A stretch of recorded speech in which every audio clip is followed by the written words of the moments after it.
Islam dengan kata kebangsaan. Ini penting ya, supaya kita sebagai Muslim yang berada di negara Indonesia, kita bisa paham itu ya. Jadi kenapa ada tema Islam dan kebangsaan, supaya kita sebagai umat Islam, sebagai kaum muslimin, bisa menjadi warga negara yang baik di negara kita, di Indonesia ini, yang kita tahu bahwa Indonesia adalah negara multicultural, negara yang heterogen. Bagaimana sikap kita? Bagaimana posisi kita sebagai Muslim, ya, di tengah-tengah keragaman ini, gitu ya. Bagaimana seharusnya menginterpretasi ini sangat kali. Kalau ini bisa ada yang mencoret layar, di erase ya.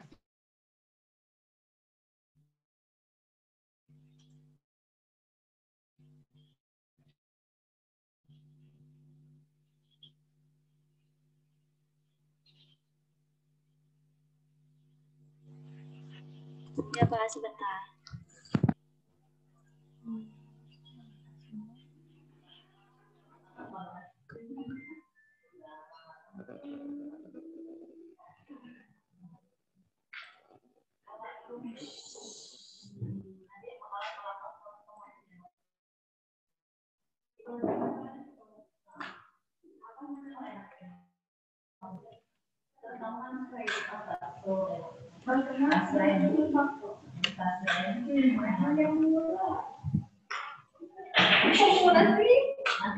Katanya nggak ada ya?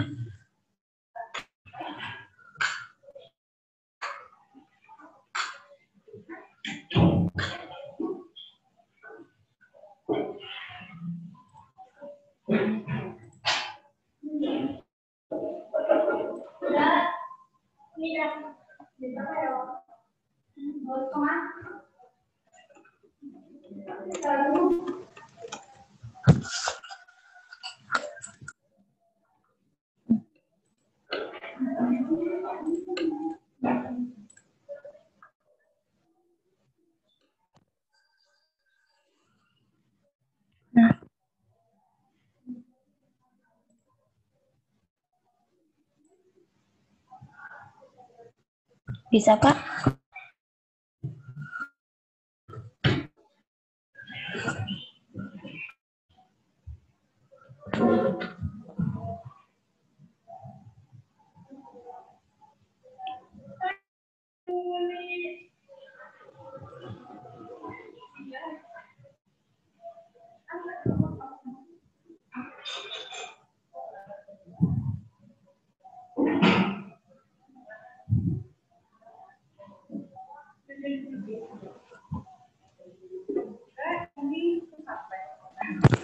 Assalamualaikum Pak.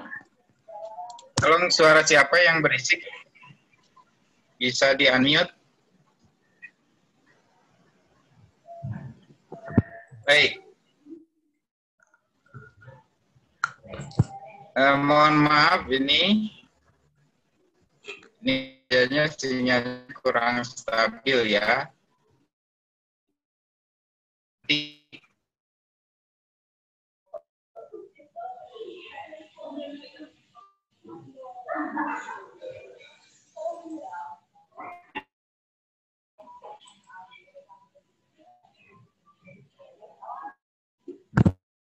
Bapak mohon maaf suaranya tidak muncul.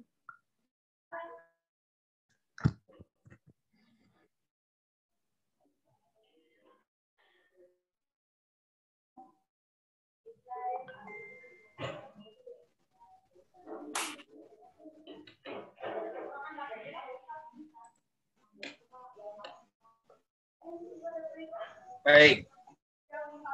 Sudah ada?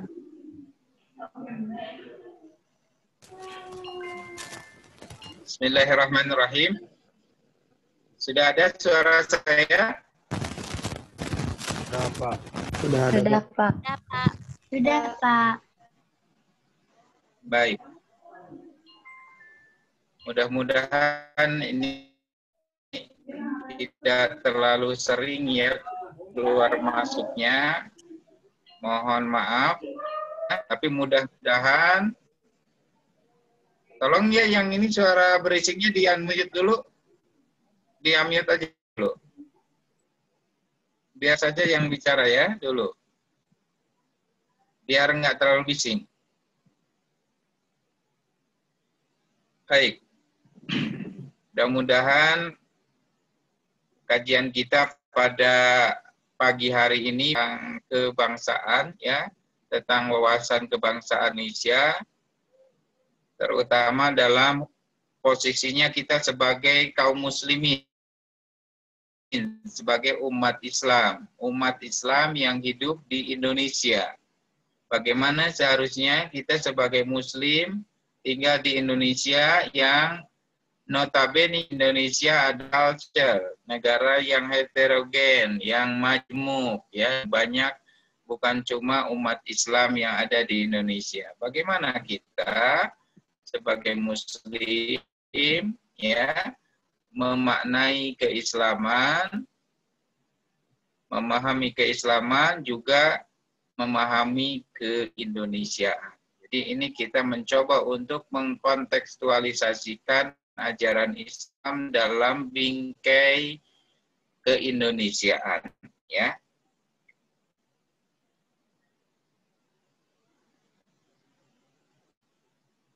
Pertama-tama kita harus tahu bahwa memang Islam itu adalah agama universal, ya.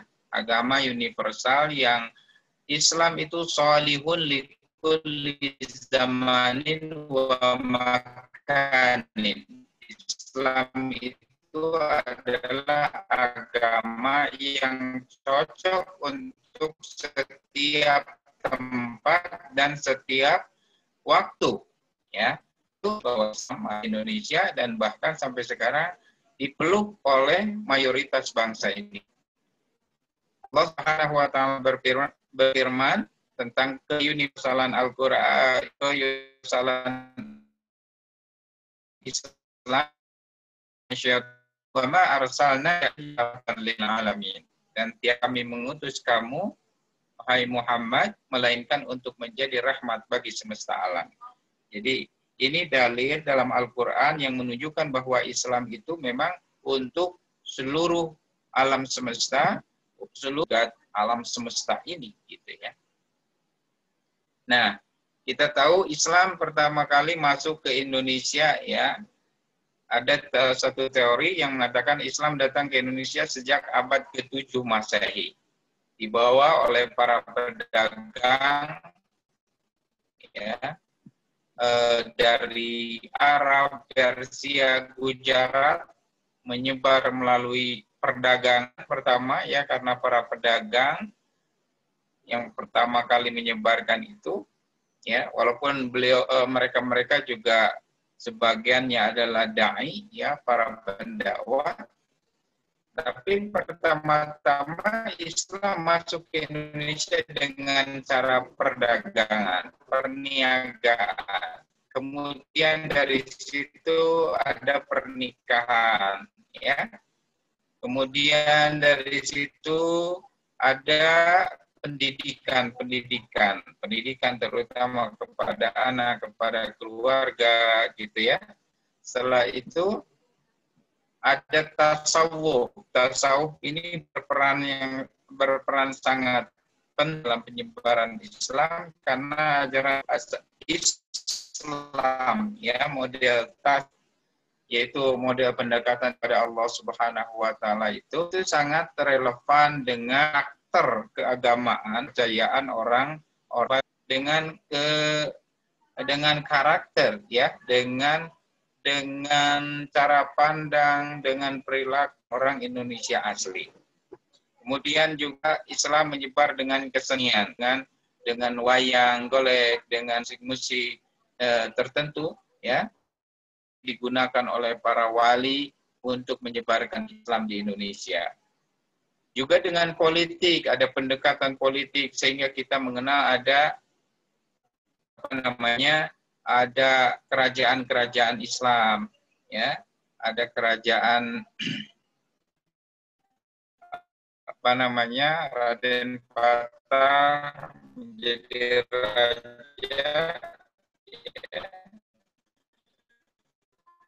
Kemudian ada Mataram Islam dan seterusnya, ada Pajang dan seterusnya, ada Banten, ada kerajaan Islam. Ini bagian daripada politik Islam pada waktu itu. Nah, tentu dakwah dari satu masjid ke masjid lain, satu masjid ke masjid lain, ya, para ulama gencar melakukan dakwah sehingga hasilnya adalah ke Indonesia dan diterima oleh mereka, ya. Yang harus kita garis bawahi adalah Islam masuk ke Indonesia secara damai, ya. Jadi Islam datang ke Indonesia itu damai, tidak perangan atau kekerasan, paksaan, enggak.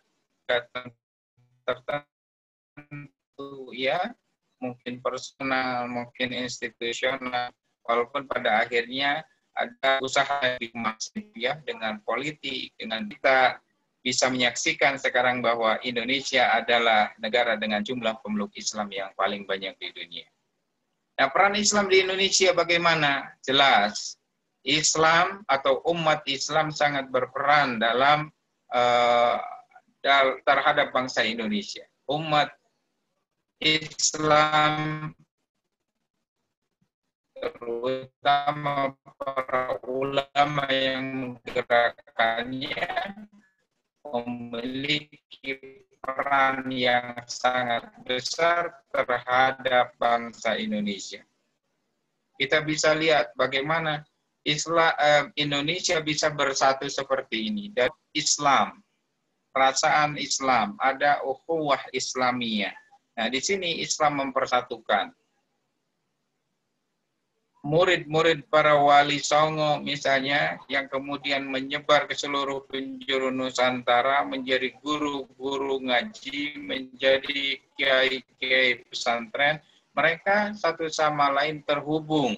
Sehingga mudah dengan ini adanya komunikasi. Peran penting daripada Islam bagi Indonesia, mempersatukan bangsa. Kemudian pada zaman masuk ke fase kemerdekaan Indonesia 1945, kita itu sangat berhutang budi kepada umat Islam. Umat Islam, para ulama, mereka yang berjuang mati-matian dengan fisik, material, mental, spiritual, mengantarkan kepada kemerdekaan.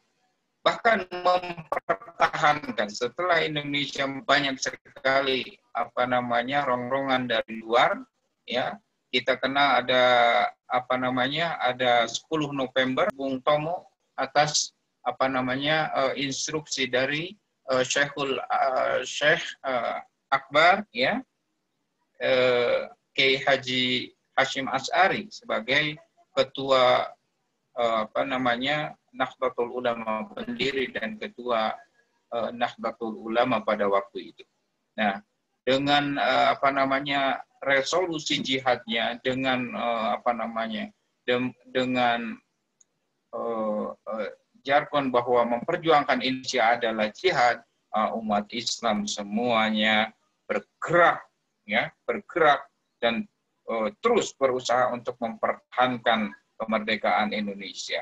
Ini jelas adalah peran dari ulama dan umat Islam bagi Indonesia. Dan ini terjadi sampai sekarang dalam usaha mengisi kemerdekaan Indonesia. Indonesia bisa sampai saat ini eksis, ada, kemudian bisa maju relatif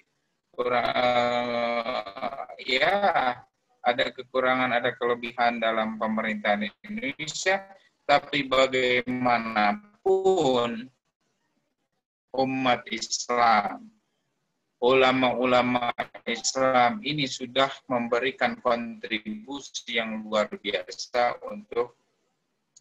untuk Indonesia.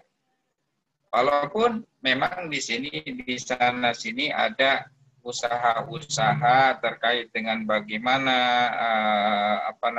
menyikapi sistem untuk kemudian pola politik Islam. Nah, ini kan yang harus kita negara. Apakah harus negara Islam, negara duanya? Nah, ini di antara yang akan digarisbawahi dalam kajian kita pada pagi hari ini. Ya, bagaimana seharusnya kita bersikap? Apakah kita harus khilafah misalnya gitu ya, negara Islam, atau kita tetap dengan bentuk negara kesatuan Republik Indonesia, tapi kita terus berusaha untuk mengimplementasikan nilai-nilai Islam dalam kehidupan berbangsa dan bernegara. Gitu ya. Nah, Indonesia adalah negara heterogen, multi-culture. Kita tahu Indonesia memiliki sekitar 13.000 pulau, dihuni lebih dari 250 juta jiwa, ini luar biasa. Ada 30 suku dan 500 suku dan 500 di Indonesia. Kemudian kita juga menyaksikan ada beragam agama dan kepercayaan. Nah, ini adalah di satu sisi adalah kekayaan bangsa Indonesia, tapi di sisi lain ini juga bisa jadi kelemahan Indonesia dalam kaitannya dengan persatuan bangsa dan negara. Kenapa? Yaitu kita itu bisa dikatakan bangsa yang tidak didasarkan kepada satu ras atau satu suku, bersatu ras, dan karena itu maka persatuan dan kesatuannya itu sangat kokoh sekali. Karena mereka benar-benar ya mempertahankan yang namanya keturunan, yang namanya harga diri ras mereka. Nah, sebenarnya kita itu lemah dalam hal ini karena kita itu terdiri dari banyak suku. Itu apa? Hanya karena kita sama-sama dijajah. Hanya sama-sama kita itu pernah dijajah 150 tahun. Nah, ini kan yang membuat kita itu bersatu. Ayo kita sama-sama bersatu. Kita jangan dipecah belah. Kita kalau diadu domba kita akan lemah, tidak bisa mengusir musuh. Karena ya ada Sumpah Pemuda, kami bangsa Indonesia bersatu, berbangsa Indonesia, berbahasa Indonesia, ya, bernegara Indonesia seperti itu. Ya, bersatu Indonesia. Nah, tapi sebenarnya kita itu tidak didasarkan pada sesuatu yang lebih kuat, gitu ya. Yang lebih kuat dalam arti misalnya kita punya satu keturunan sebagai satu keturunan ini akan lebih kuat ya, seperti Cina, seperti Jepang dan lain-lain. Nah, kalau Indonesia itu memang sangat beragam. Nah, karena itu sangat rentan untuk terpecah, untuk disintegrasi. Kalau tidak ada toleran, hormati gitu ya, tenggang rasa dan lain sebagainya, maka Indonesia bisa jadi hancur gitu ya. Ini masalah. Jadi toleransi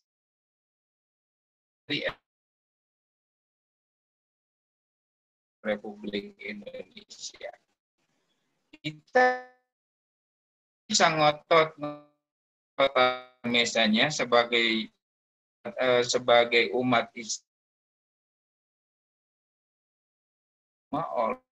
Islam, walaupun mungkin dominan orang Islam, tapi tidak bisa kita memaksakan ya. Karena itu maka toleransi, kita saling menghargai, menghormati, itu ya. Kita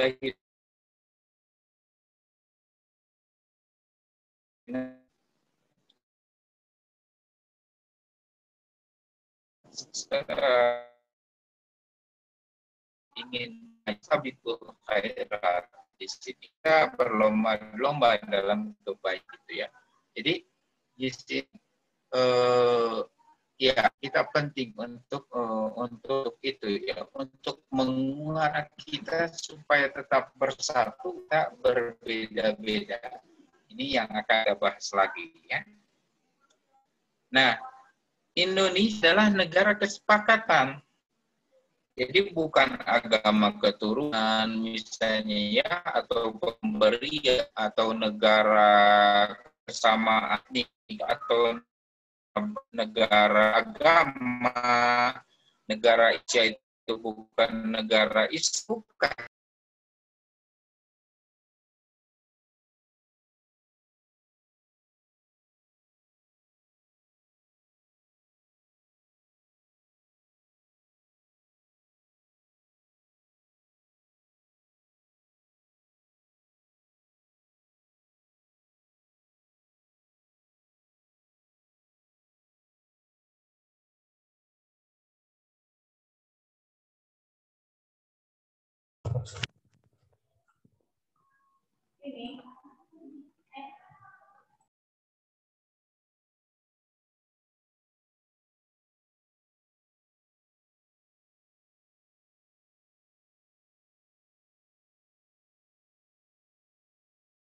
Mohon ditunggu ya, bapaknya kayaknya kelempar deh, sinyalnya kurang baik. Iya teh. Iya teh, betul.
Nah, teman-teman sampai sini gimana nih pemateriannya?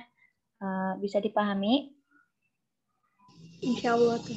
Bisa. Alhamdulillah bisa. Insya Allah bisa. Insya Allah, barokallah. Beres ini teh.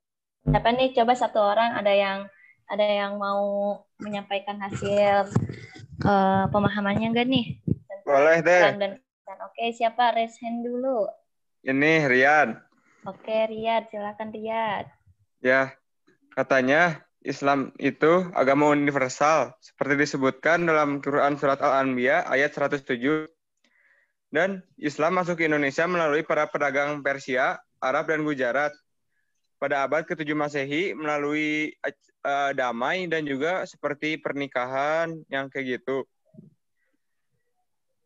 Iya, terus segitu dulu aja. Oh, segitu dulu aja. Yang lain ada yang mau menambahkan? Coba nih, dari akhwatnya. Ikhwan udah nih, sekarang akhwat, perwakilan satu Ya, orang boleh. Oke, silakan. Siapa namanya? Siap. Boleh teh? Iya, boleh. Silakan. Arita. Siap, perkenalkan saya Arina Ufamawada dari Pendidikan Kimia. Ya, silakan Arisa. Hasil yang saya dapat dari materi tadi itu adalah Islam adalah negara universal. Islam masuk sejak abad 7 dibawa oleh pedagang. Dan peran Islam di Indonesia adalah sebagai pemersatu bangsa, mengantarkan kepada kemerdekaan bangsa Indonesia, mempertahankan kemerdekaan dan mengisi kemerdekaan. Indonesia adalah negara yang heterogen dan banyak sekali perbedaan. Yang membuat bersatu itu adalah penjajahan Belanda. Dan tetapi jika tidak ada toleransi, maka akan terpecah belah. Terima kasih, Teh. Mantap nih ya. Ada satu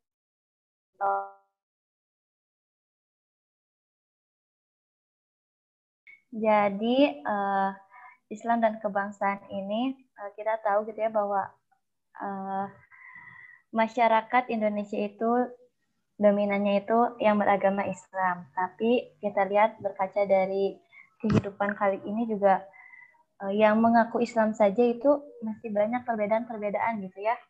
Ada yang bilang subuh tidak boleh kunut, itu mah apa? Nah, itu juga kan menandakan itu tuh masih belum tenggang rasa kita tuh belum sampai kuat gitu ya, belum toleransinya belum maksimal. Padahal itu kepada umat Islamnya sendiri gitu ya, apalagi dengan umat-umat yang lainnya. Jangan sampai kita selaku umat Islamnya sendiri saja itu terpecah belah karena adanya perbedaan-perbedaan. Justru dengan adanya perbedaan kita bisa saling menguatkan.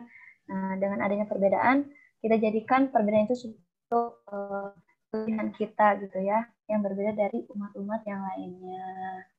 Seperti itu. Oke, Bapaknya belum ada ya.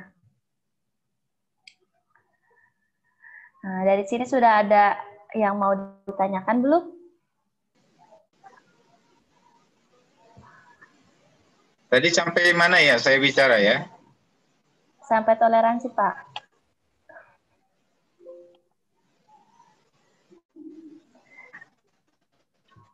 Nah, silakan Bapak. Ya. Jadi kunci dari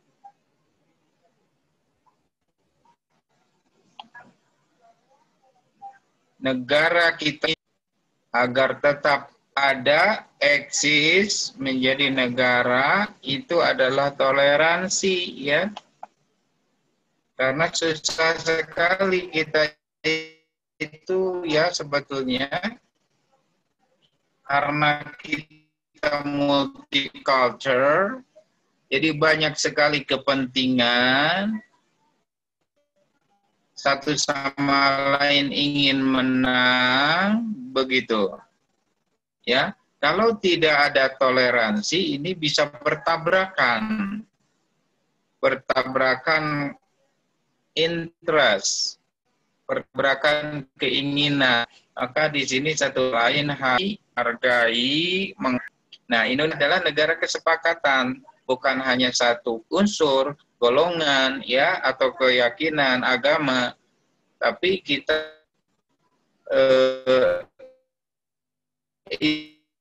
Indonesia itu dibentuk oleh diri yang berasal dari berbagai unsur, ya, termasuk berbagai agama.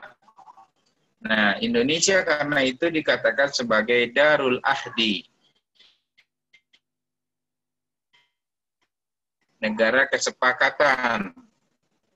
Nah, kita bukan Darul Islam, ya, ini kaitannya dengan Islam sebagai agama kita. Kita jangan berpikir Indonesia adalah Darul Islam atau ingin menjadikan ini sebagai negara Islam. Khilafah misalnya menjadikan negara ini negara Islam historis, ya, tidak tahu sejarah. Padahal kita itu negara yang didirikan oleh banyak agamanya, pemeluk agama begitu. Bukan juga darul kufri, kafir, ya, mukmin. Kita orang yang beriman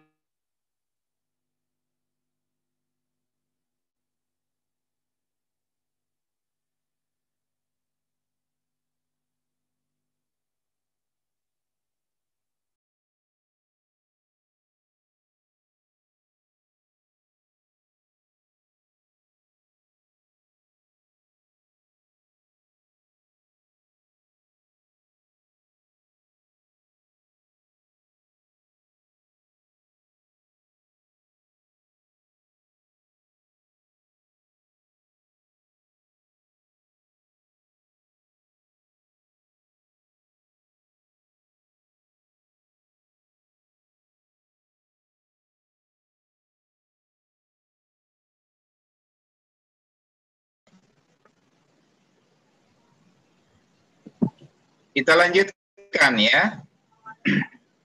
Halo, ada suara saya? Ada apa? Baik. Jadi negara Indonesia adalah Darul Ahdi, negara kesepakatan, karena Indonesia adalah hasil kesepakatan dari para pendiri bangsa yang berasal dari beragam etnis dan juga mungkin beragam bahasa, gitu ya.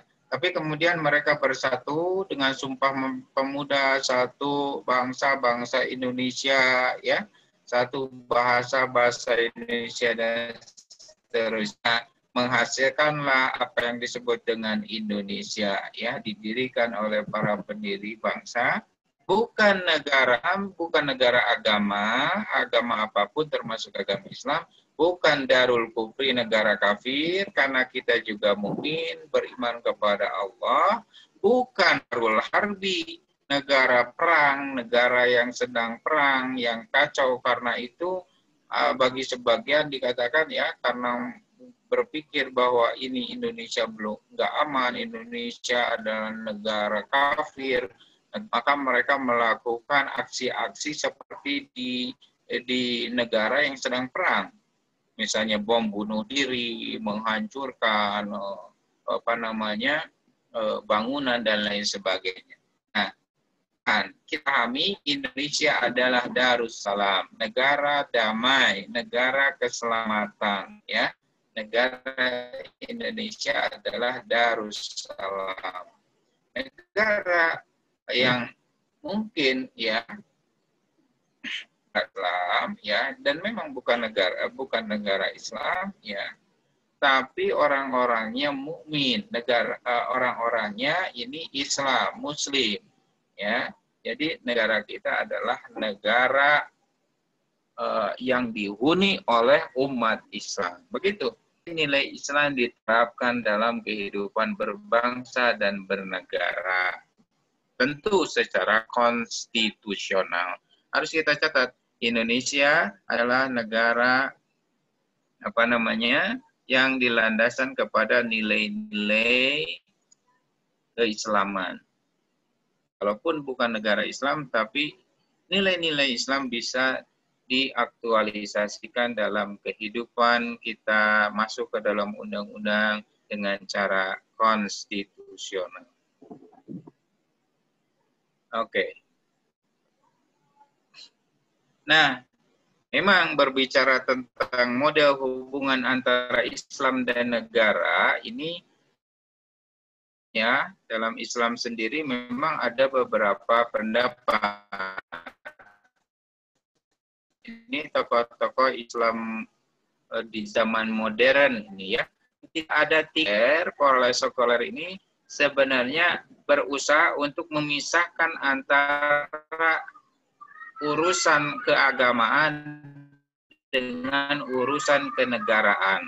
Jadi Islam dan negara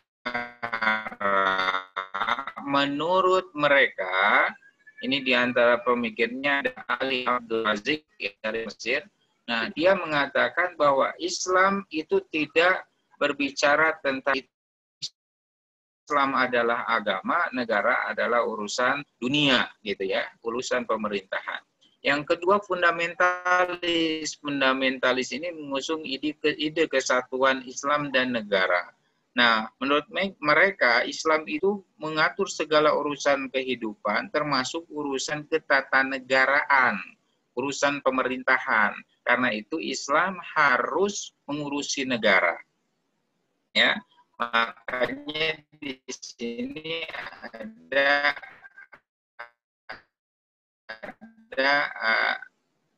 konsep-konsep negara Islam harus didasarkan kepada agama yang dipimpin oleh Tuhan, begitu, pimpin oleh Tuhan dengan cara ya cara-cara tertentu.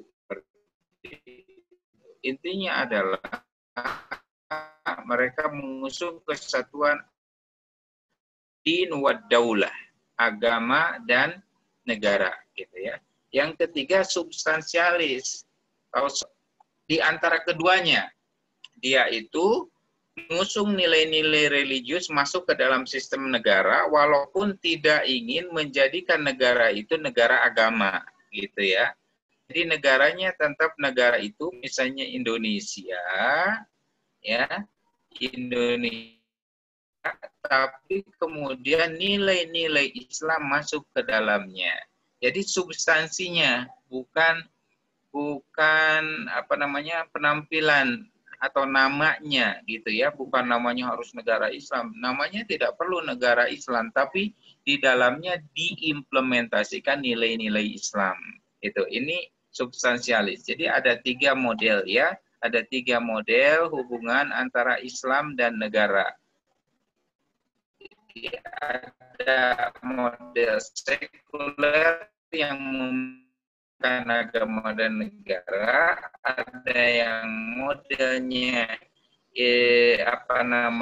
menyatukan, karena Islam ini sebenarnya pemikiran Abul A'la Al-Maududi dari Pakistan. Kemudian substansialis, tidak perlu negara itu negara agama, negara Islam misalnya, tetapi nilai-nilai Islam itu masuk ke dalam sistem kenegaraan. Ini juga yang diusul para pemikir Islam di Indonesia, gitu ya, seperti Cak Nurholis Majid, ya, seperti Abdurrahman Wahid, Gus Dur, kemudian pemikir-pemikir lain, Az-Zumardi Azra dan seterusnya, yang mengatakan bahwa ya tidak perlu negara ini negara Islam, ya, negara agama. Yang penting adalah nilai-nilainya yang bisa diimplementasikan di dalam sistem kenegaraan, ya. Nah, Indonesia adalah negara demokrasi. Demokrasi itu ya pemerintahan dari rakyat, oleh rakyat, dan untuk rakyat, ya. Pemerintahan yang kita bisa mengelola sendiri. Ya, tentu bagi kita, ya, di sini demokrasinya adalah demokrasi religius, yang artinya bahwa demokrasi ini di-guide, gitu ya, dibimbing oleh agama, oleh nilai-nilai keagamaan, dibimbing oleh wahyu Tuhan. Tentu kita merujuk kepada wahyu Tuhan, dalam hal ini Al-Quran dan As-Sunnah, begitu. Di Indonesia bukan negara teokrasi, bukan negara agama, dia adalah negara demokrasi religius, ya, demokrasi religius yang tetap mempertahankan, yang tetap memperhatikan dan mengimplementasikan nilai-nilai agama dalam kehidupan sehari-hari, ya. Nah, jadi agama Indonesia adalah negara demokrasi religius, dan ini dirumuskan oleh para founding father kita, ya, founding father negara Indonesia, dengan merumuskan Pancasila. Ya, semangat Pancasila. Ini semangat kebangsaan dengan Pancasila. Kita harus tahu Pancasila itu apa, ya. Ini adalah pola ini adalah satu bentuk kasih untuk menyatukan keberagaman, ya, menyatukan bangsa Indonesia yang beragam dalam satu sistem demokrasi religi. Inilah Pancasila.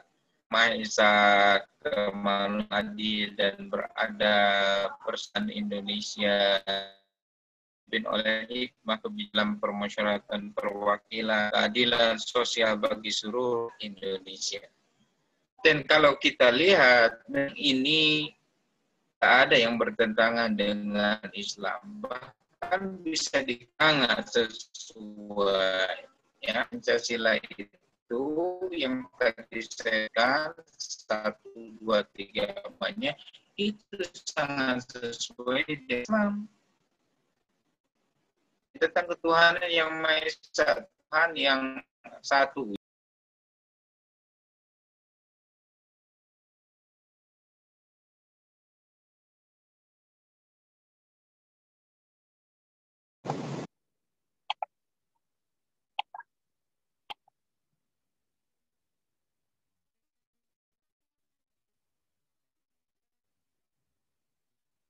Baik. Ada suara saya? Ada apa? Jadi Pancasila ini sesuai dengan ajaran Islam. Misalnya keadilan sosial bagi kemanusiaan yang adil dan beradab. Ya, dalam Islam ya kita harus adil, kita harus beradab, gitu ya. Hendaklah kamu adil, dalam Al-Quran dikatakan, ya. Yang adilu, berbuat adillah. Nah, itu ajaran Islam. Persatuan Indonesia di sini juga ada ayatnya, Al-Hujurat ayat 13 misalnya, ya ayuhan nasu inna khalaqnakum min dzakari wa unsa wa ja'alnakum syu'uban wa qabaila lita'arafu. Ini menunjukkan bahwa kita itu memang berbeda-beda. Bangsa ini berbeda-beda, umat manusia ini berbeda, ya. Bersuku-suku, berbangsa-bangsa, karena itu kita mengenal. Ya, pentingnya kita menjaga mayat dengan berusaha mengenal, dan kita melakukan dipimpin oleh hikmah kebijaksanaan permusyawaratan perwakilan. Ini juga bisa di sana dalam surat Asy-Syura, ya. Memang kita itu diperintahkan oleh Islam, oleh Al-Quran, oleh Allah Subhanahu wa Ta'ala untuk musyawarah, untuk merembukan berbagai hal, gitu ya, yang terkait dengan kehidupan bersama. Ini harus dimusyawarahkan dengan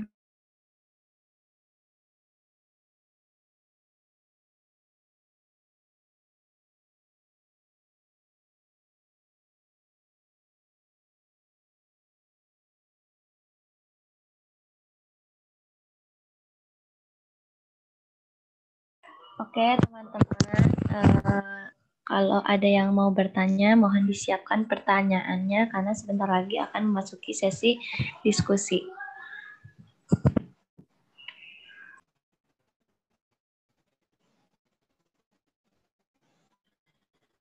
ya, silakan. Kalau yang akan bertanya disiapkan, ya. Nah, saya lanjutkan sedikit. Jadi keadilan sosial bagi seluruh rakyat Indonesia ini ada dalam Al-Quran. Misalnya kita harus adil, ya, kerjasama dalam kebaikan dalam hal ini, ta'awanu 'alal birri wat taqwa wala sungguhlah untuk berusaha untuk membantu dalam kebaikan dan dalam keburukan. Banyak sekali tentang keadilan.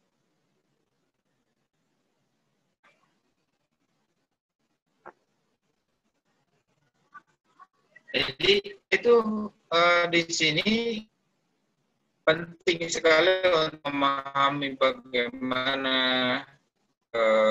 kita berbuat, ya, bagaimana diri sebagai seorang muslim. Tentu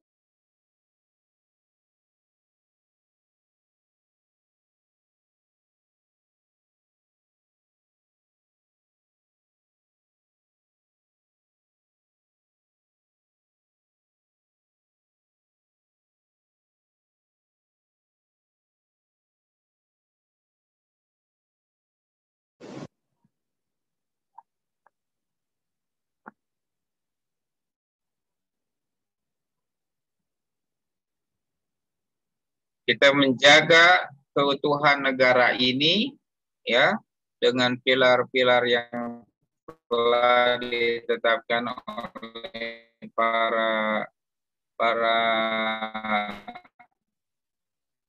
founding father kita, ya, para pejuang bangsa, para pengisi, para cendekiawan, para negarawan, ya, itu Pancasila, Undang-Undang Dasar 1945, bentuk negara kesatuan Indonesia, bahwa kita itu negara kesatuan, ya, dengan sipil, dengan bingkai bineka tunggal, berbeda tapi kita satu juga, ya. Sebagai negara, sebagai penerus bangsa, menjadi para pengisi kemerdekaan ini, ya. Nah, harus siap, gitu, ya. Ini kita mempertahankan terus menjadi negara.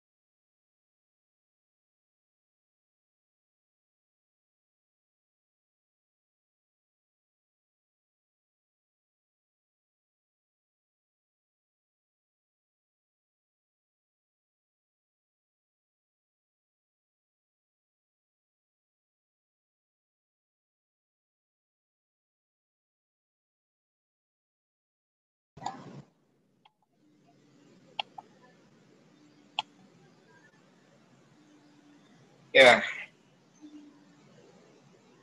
ya, seperti itu. Jadi siap-siaplah mengisi kemerdekaan ini dan mempertahankannya dari rongrongan siapapun yang tidak menginginkan negara ini maju, ya. Dan banggalah kalian menjadi negara bagian dari negara Indonesia, menjadi warga negara Indonesia. Itu saya kira dari saya. Mohon maaf atas ketidaknyamanannya ini, ya, saya keluar masuk karena sinyal ditangkap. Intinya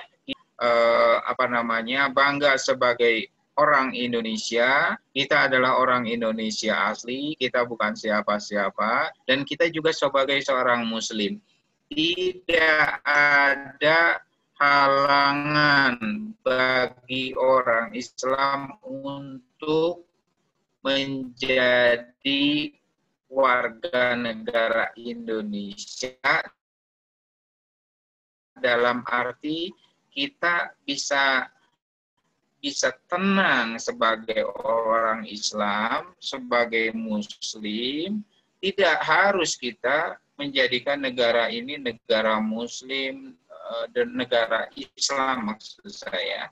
Negara Islam khilafah seperti itu, Ya, jangan merasa tidak afdal menjadi orang Islam. Negara kita bukan negara atau negara Islam. Dengan Indonesia seperti itu, tapi tentu kita harus terus untuk mengimplementasikan nilai-nilai sistem kenegaraan kita akan lebih untuk menjalankan agama Islam ini.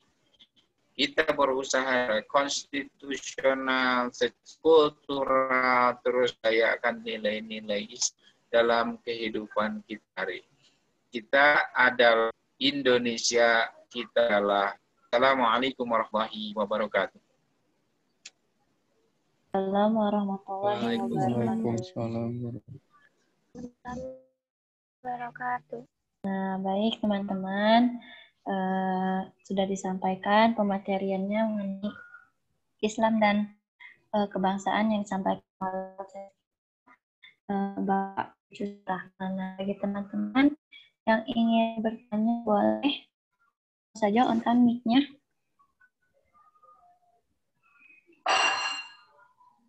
On-kan mic-nya dan langsung sebutkan nama, NIM, dan pertanyaannya. Oke.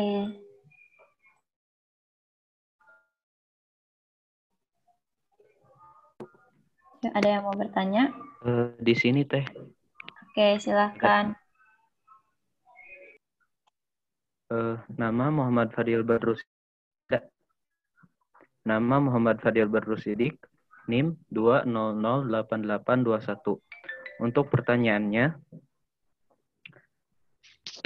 kan ada oknum atau orang ya yang berusaha untuk mencari-cari kesalahan dari agama, terus ingin membenturkan antara agama dan negara. Bagaimana kita menyikapi hal tersebut? Begitu, Kak. Terima kasih. Ya, baik. Terima kasih, Muhammad Fadil. Pertanyaannya ditampung dulu ya. Dari teman-teman yang lainnya, barangkali akhwat ada yang bertanya.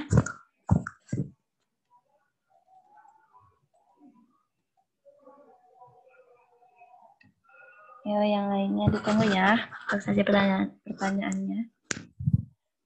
Masih 3 orang lah yang bertanya. Yuk, 2 orang lagi.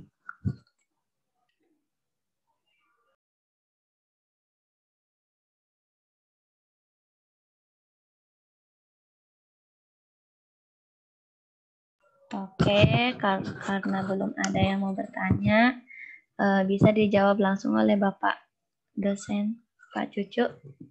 Bagaimana Pak tanggapannya? Mohon maaf, saya barusan keluar ya, nggak mendengar pertanyaannya, bisa diulangi?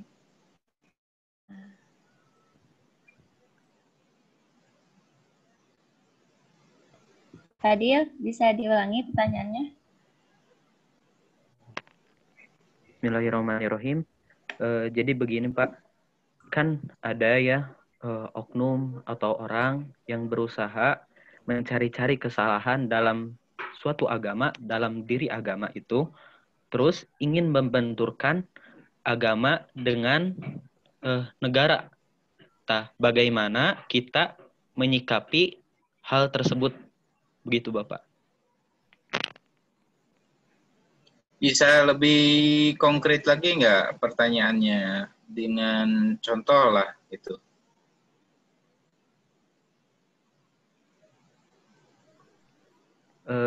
Jadi bagaimana kita menyikapi orang yang berusaha membenturkan antara agama dan negara?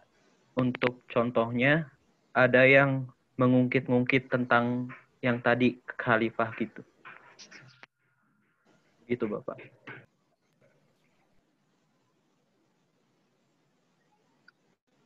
Ya, memang seringkali orang-orang yang ya taruh katakan ya dari kelompok-kelompok yang mengusung khilafah, mengusung negara Islam, walaupun ini belum jelas ya konsepnya seperti apa, Dan ya tentu yang namanya ngurus negara itu tidak sesimpel misalnya apa yang dipraktikkan pada zaman Nabi ya. Jadi sekarang sudah sangat kompleks sekali. Makanya mereka itu yang mengusung itu sebetulnya masih sangat belum jelas, sangat kabur gitu ya. Nah, mereka itu seringkali membentur-benturkan seperti gini. Kamu pilih Al-Quran atau Pancasila? Itu ya. Kamu pilih Nabi Muhammad atau Jokowi? Gitu ya. Nah, ini kan pertanyaan pertanyaan yang sebetulnya ini pertanyaan yang salah gitu ya. Kamu pilih khilafah atau Indonesia? Nah, ini pertanyaan yang salah karena kita itu bisa ya, kita bisa menjalankan keislaman, bisa pilih Al-Quran, kita juga bisa pilih Pancasila. Karena bisa katakan Pancasila itu tidak bertentangan dengan Al-Quran. Tinggal kita isi saja Pancasila nilai-nilai Pancasila itu dengan Al-Quran dan hadis. Kalau mau dicari dalilnya juga ada dalilnya sebenarnya gitu ya. Nah, makanya di sini juga fungsi kita ini untuk mengisi kemerdekaan, mengaktualisasikan Pancasila dalam kehidupan sehari-hari. Jangan sampai Pancasila misalnya dipahami dan ditafsirkan oleh orang yang tidak paham, ya, yang tidak benar, yang tidak paham agama gitu.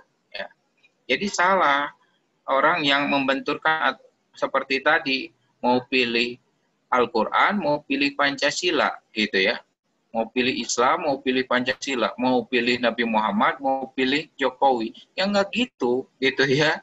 Kita itu bisa hidup di Indonesia dengan presidennya presiden zaman sekarang, tapi Nabi kita, uswah hasanah kita, qudwah kita adalah Nabi Muhammad SAW gitu. Nah, kadang-kadang orang yang nggak paham itu langsung, oh iya saya pilih Al-Quran, oh iya saya pilih Rasulullah Muhammad SAW gitu. Nah, terus gimana saya harusnya? Ya kamu harus ikut saya, kamu harus ikut khilafah misalnya, atau kamu harus masuk ke golongan kami, harus dibaiat lagi, Islam kamu belum sempurna gitu ya. Kamu harus syahadat lagi, harus masuk Islam yang kafah. Emang apa kafah itu gitu ya? Udhulu fisilmi kafah katanya, masuklah ke dalam Islam yang kafah. Itu pemahaman sepihak ya, pemahaman sepihak, silmi. Padahal silmi itu dari kata salam kan, kedamaian. Bukan masuklah ke dalam Islam, tapi masuklah ke dalam kedamaian. Memang salah satu di antara cara untuk masuk kepada kedamaian adalah dengan mengikuti ajaran Islam. Tapi bukan dalam arti ya khilafah atau apa ya. Yang itu kan sebetulnya adalah interpretasi sendiri, pemahaman sendiri. Ya. Kita juga punya ulama, kita punya habaib, kita punya para kiai. Mereka kurang apa dalam memahami agama, apa dalam memahami sistem pemerintahan, ya. Nah, jadi kita jangan sampai mudah tergoda dengan model-model rekrutmen golongan-golongan tertentu yang punya agenda ISIS pun itu bukan terjadi atau terbentuk begitu saja. Itu ada yang merekayasa, seakan-akan itu mengusung khilafah, mengusung Islam, negara Islam gitu ya. Padahal mereka semata-mata adalah kepentingan politik. Mereka, apalagi caranya mereka itu adalah cara-cara yang barbar, cara-cara yang tidak sesuai dengan Islam. Masa mau mendirikan negara Islam, negara negara damai gitu kan? Islam itu kan damai, agama damai. Masa dengan kepala orang, kan gitu kan. Mudah saja menghalalkan darah orang yang tidak sesuai dengan ajarannya. Nah, kita kembalikan lagi kepada ajaran Islam itu apa gitu ya. Apa yang praktekkan zaman Nabi dengan piagam Madinah, dengan dengan Madinah itu, yang misak Madinah itu bukan cuma orang Islam di situ ya, dan di situ itu tidak ada kata-kata misalnya dengan negara Islam di situ. Jadi itu semacam menyatukan orang-orang yang berbeda gitu, tentu dengan nilai-nilai Islam. Jadi yang penting nilai ya. Jadi kalau misalnya dipilih tadi, apakah kita pilih sekuler atau fundamentalis atau substansialis? Ya tentu yang paling cocok dengan Indonesia, kita memang Islam itu harus kontekstual ya. Yang paling cocok dengan Indonesia adalah dengan substansialis. Tidak perlu namanya negara Indonesia atau khilafah Islamiyah. Udah negara kesatuan Republik Indonesia, tapi nilai-nilai ajaran Islam itu masuk ke dalam sistem kenegaraan, sistem kehidupan, ya, masuk ke dalam undang-undang, dan umat Islam bisa dengan tenang menjalankan ajaran-ajaran Islam. Saya kira itu ya. Ada lagi pertanyaan? Teman-teman, ada lagi pertanyaannya? Cukup saja.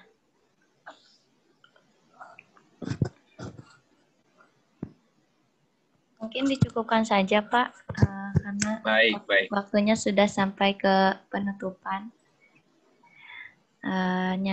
Baik, teman-teman. Baik, saya tutup dulu ya. Mudah-mudahan ada manfaatnya apa yang kita bicarakan pada pagi hari ini, ya, bisa kita pahami.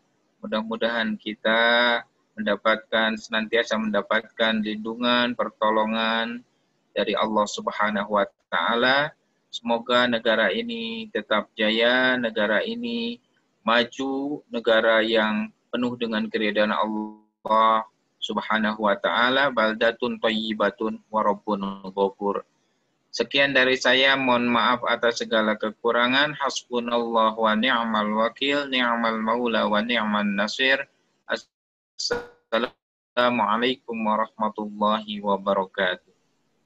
Waalaikumsalam warahmatullahi wabarakatuh. Terima kasih, Pak.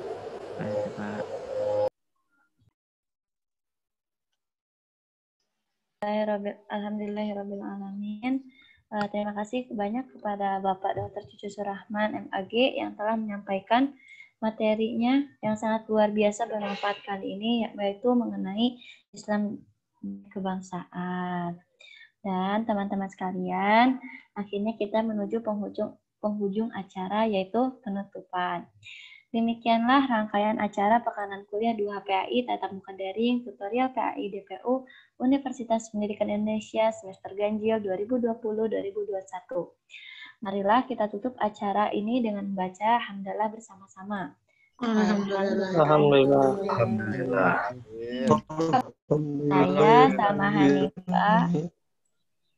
Saya Salma Hanifah dan beserta panitia lainnya pamit mohon undur diri, mohon maaf atas segala kekurangan dan kesalahan. Wabillahi taufiq wal hidayah. Wassalamualaikum warahmatullahi wabarakatuh. Waalaikumsalam warahmatullahi wabarakatuh. Dan kembali teman-teman untuk mengisi link presensi out-nya ya. Ya, Teh. Ya, terima kasih Fadil. Masih ada Fadil? Fadil Badrus. Masih, Teh. Itu dari fakultas apa? Masih. Fakultas apa? Pendidikan Teknologi Agroindustri. Fakultas FPTK. Oh, FPTK. Iya, terima kasih. Makasih ya Fadil. Ya teman-teman. boleh mengisi link presensi out-nya yang sudah ada di grup chat. Sudah itu boleh untuk room ini. Terima kasih. Izin tanya boleh? Boleh. Ini teh kan ngisi presensi, ngisinya pekan 3, boleh ngisi 2 kali nggak teh? Boleh jadi pekan 4 ya? Ya. Ya, so. Kasih teh. Ya. Yang lain. Teh, maaf mau nanya. Ya. Kan tadi tuh Teteh di awal bilang buat apa tuh? Buat resume itu dipoto ya Teh ya? Iya, dipoto. Nah, itu kita masukin ke presensinya itu harus dalam bentuk foto beberapa atau disatuin di PDF? Bentar ya. Berapa juga bisa Teh?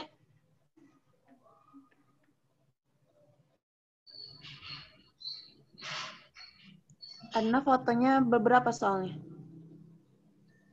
Ya, Kak, biasanya kalau masukin foto bisa beberapa kan ya di linknya juga? Bisa Teh. Ya, nggak apa-apa dari foto aja langsung. Makasih Teh. Ya, sama-sama. Dan ya. Harus ditulis tangan. Tadi aku malah tak ketik Teh. Oh, nggak apa-apa. Tadi kan udah dikasih tahu boleh diketik, boleh tulis tangan. Asal jangan lupa nama dosen, pekan keberapanya ya. Oh iya. Kirain ditulis tangan. Enggak apa-apa. Makasih Teh. Iya, sama-sama. Ada lagi yang mau ditanyakan? Nanti insya Allah ada ini ya, tutoring ya. Sudah dikasih tahu dari pihak kepesertaan.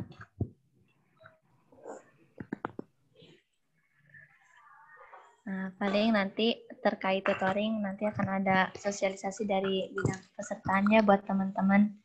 Disiapkan. Yang ini yang masih di room sudah mengisi link presensi out-nya? Sudah Teh. Ya, yang sudah boleh langsung Belum, Teh. ditanya.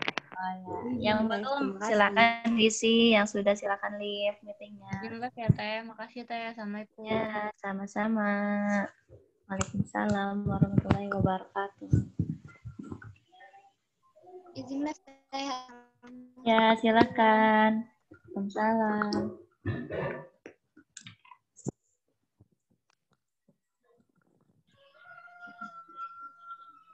Teteh fotonya nggak usah diganti nama kan? Foto nggak usah. Oh iya. Terus Sakina, mana Sakina? Nggak ada. Nah, ya. Tugasnya harus berbentuk foto atau misalnya file Word gitu nggak apa-apa.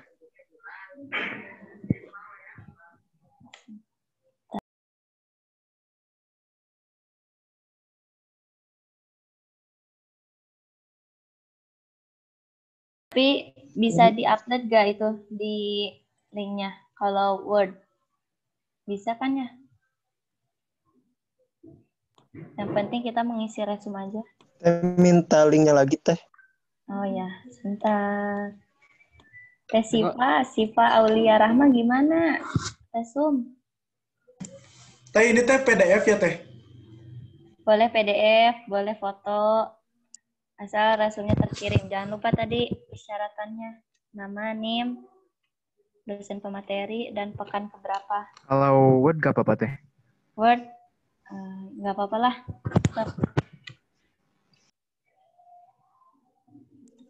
Teh format filenya tuh gimana Teh? Format nama filenya nama, NIM. Nama, NIM, pemateri. Ya, pemateri. Pekan keberapanya.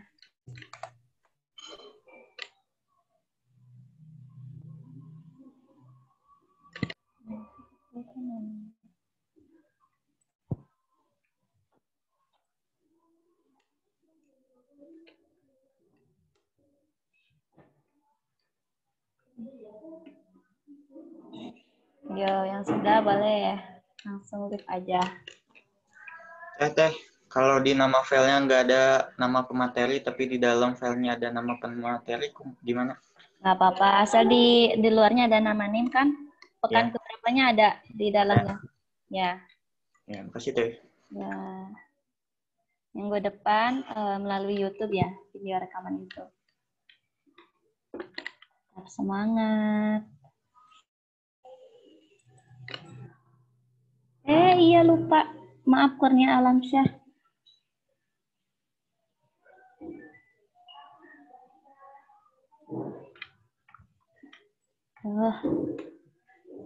Sudah ada Kurnia Alamsyah?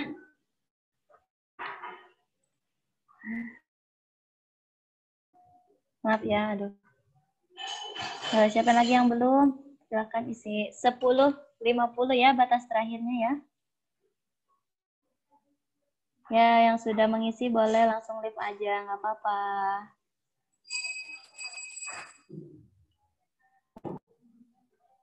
Adit, isi. Udah, boleh silakan untuk live. Izin live. Ya. Syukran Teh. Assalamualaikum. Ya, amin, Hayati. Ya. Teh maaf mau nanya lagi. Ya, Tadi kenapa? Format filenya namanya apa Teh? Nama NIM. Dosen pemateri room berapa? Dosen pemateri pekan keberapa?